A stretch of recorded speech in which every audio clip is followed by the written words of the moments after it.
Hello, praise the Lord. இரக்கத்தில் ஐஸ்வர்யமுள்ள இயேசுவின் நாமத்தில் இந்த காலையில் உங்களை வாழ்த்துகிறேன். இந்த நாளுக்கான வேத வசனம் ரோமர் 6 அதிகாரம் 14வது வசனம். பாவம் உங்களை மேற்கொள்ள மாட்டாது. இந்த வார்த்தைகள் நமக்கு சொல்லுகிற ஒரு காரியம் என்ன? நாம் தேவனுடைய கிருபையினாலே மறைக்கப்பட்டிருக்கிறோம் என்பதை மறைந்து கொள்ள வேண்டும். கிருபை உங்களை தாங்குகிறபடினாலே இந்த உலகத்தை ஆட்டி படைக்கிற பாவம், அந்த பாவத்துக்கு பின்னாடிக்கிற பிசாசுடைய தந்திரமோ காரியங்களோ உங்களை மேற்கொள்ள முடியாது என்கிற ஒரு பெரிய கிருபையை அந்த மகிமையின் ராஜாவாகிய நம்முடைய கர்த்தர் இயேசு ராஜா அதை நமக்கு கிருபையாய் செய்திருக்கிறார் என்பதை நாம் புரிந்து கொள்ள வேண்டும். ஒரு உதாரணம் பழைய ஏற்பாட்டிலே உண்டு.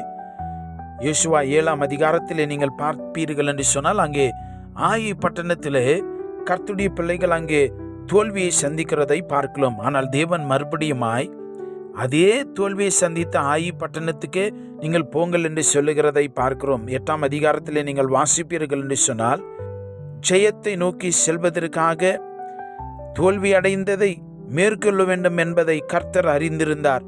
அதனால் ஆகான் செய்த அந்த பாவத்தை நிவர்த்தி செய்த பின்பு மறுபடியும் ஆயி பட்டணத்துக்கு போகும்படி யோசுவாவின் இடத்துல கர்த்தர் சொல்லுகிறதை நாம் காண முடியும். ஆனால் இந்த முறை என்ன சொன்னாருன்னு சொன்னா, இந்த முறை காரியங்கள் வித்தியாசமா முடியும், இஸ்ரவேலுக்கு ஜெயம் வரும் என்று கர்த்தர் யோசுவாவின் இடத்துல சொன்னார். எனக்கு அன்பான தேவனுடைய பிள்ளைகளே, இந்த ஜீவனுள்ள வார்த்தைகள் இன்றைக்கு நமக்கு பொருத்தமானதா இருக்கிறது. எனக்கும் சரி, உங்களுக்கும் சரி. வேதம் கூறுகிற காரியம், இந்த ஆயி என்பது, இந்த ஆயி பட்டணம் என்பது எதை குறிக்கிறது? மாமிசத்தை குறிக்கிறதா இருக்கிறது. It talks about the very dangerous Cornell nature. இந்த மாமிச காரியங்களை அது சொல்லுகிறதா இருக்கிறது. காரணம் என்னவென்று சொன்னால், இஸ்ரவேலரை போல நாமும் மாமிசத்தோடு போராடும் போதும் நமது பழைய பாவ சுவாபத்தினால் தோற்று போகிறோம். நம்மால் மறுபடியும் எழுந்து ஜெயத்தின் பாதையிலே முன்னேறி செல்ல முடியாது என்று நம்ம ரொம்ப யோசிச்சு பார்க்கிறவர்களாக இருக்கிறோம். யோசிக்கிறோம், என்னால் முடியுமா? கோபம், மன்னிக்க இயலாத தன்மை, பண ஆசை, சிற்றின்பம் போன்ற இவைகள் நமக்கு எதிராக போராடுகிறதுனால நம்மால ஜெயத்தை நோக்கி முன்னே போக முடிவதில்லை என்பதை காண்கிறோம். ஆனா இந்த மாதிரி தோற்று போன நிலைமையில் இருக்கிற ஜனங்களை பார்த்து ஏசப்பா சொன்னாரு, இஸ்ரவேல் ஜனங்களை பார்த்த தேவன் இன்றைக்கு அதைத்தான் சொல்றாரு. என்ன சொல்றாரு? நம்மை பார்த்த தேவன் இன்றைக்கு சொல்லுகிற காரியம் என்ன தெரியுமா? நீ பயப்படாதே, கலங்காமலும் இரு. நீ யுத்த ஜனங்கள் யாவரையும் கூட்டிக் கொண்டு எழுந்து ஆயி பட்டணத்தில் போய், இதோ ஆயின் ராஜாவை உன் கையில் ஒப்பு கொடுத்தேன் என்று சொல்லி கர்த்தர் சொல்லுகிறதை எங்கள் பார்க்கலாம். ஒருவேளை நீங்க உங்க கிறிஸ்துவ வாழ்க்கையில, பக்தி வாழ்க்கையில, in your spiritual terms you may have fallen down, நீங்க விழுந்து போயிருக்கலாம். கவலைப்படாதீங்க.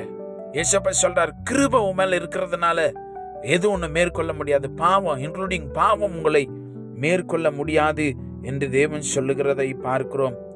சொல்றாரு, நான் உனக்கு ஜெயம் தருவேன். அதனால எங்க நீங்க தோல்வியுற்றீங்களோ அதே இடத்துல தேவன் சொல்றாரு, நீ ஜெயிக்க வேண்டும். காரணம் என்ன தெரியுமா?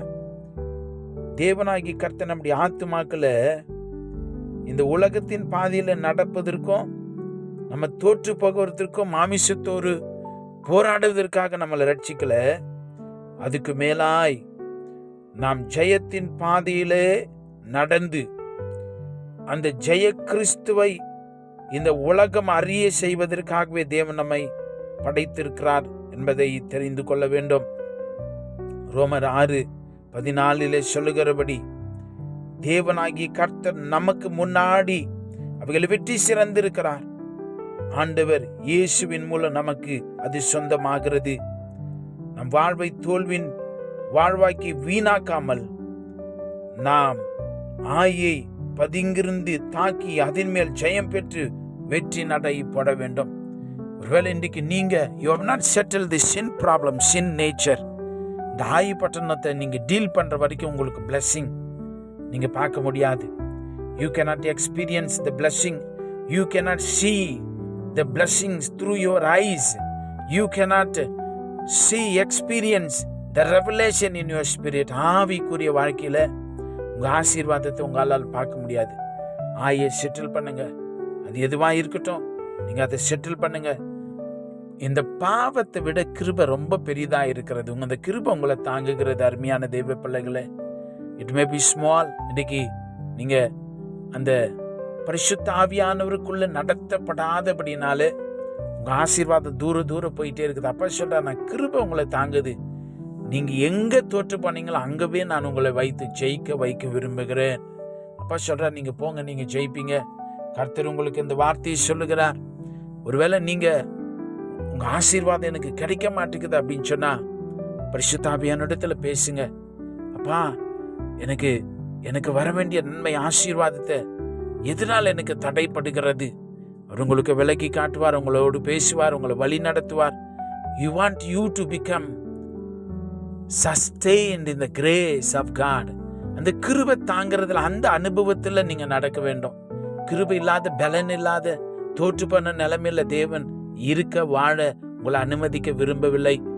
தேவன் உங்களை ஜெயமான ஒரு வாழ்க்கை, பாவத்தின் மீது கூட ஜெயம், இருளின் மீது கூட அதிகாரம், பிசாசின் மீது கூட அதிகாரம், வியாதிகளின் மீது கூட அதிகாரத்தை தேவன் வைத்திருக்கிறார்.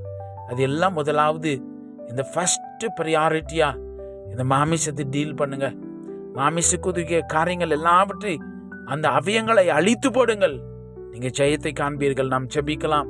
கிருபையினால் எங்களை மறைத்து கொண்டிருக்கிற தகப்பனே, உமக்கு ஸ்தோத்திரம்.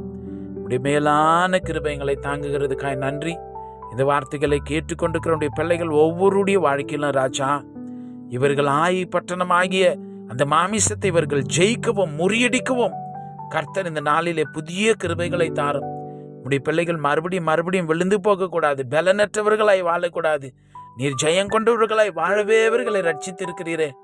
ஒரு விஷயம், இந்த பிள்ளைகளை நினைத்தவர்களும் இறங்குவீராக ராஜா. உடைய பிள்ளைகள் இந்த காலையிலே புதிய கிருபையினாலே நிரப்புங்க. அந்த கிருபை இவர்களை தாங்கட்டும், பலப்படுத்தட்டும். இயேசு கிறிஸ்துவின் விலையேற பெற்ற நாமத்திலே ஜெபிக்கிறோம் பிதாவே. ஆமென். God bless you.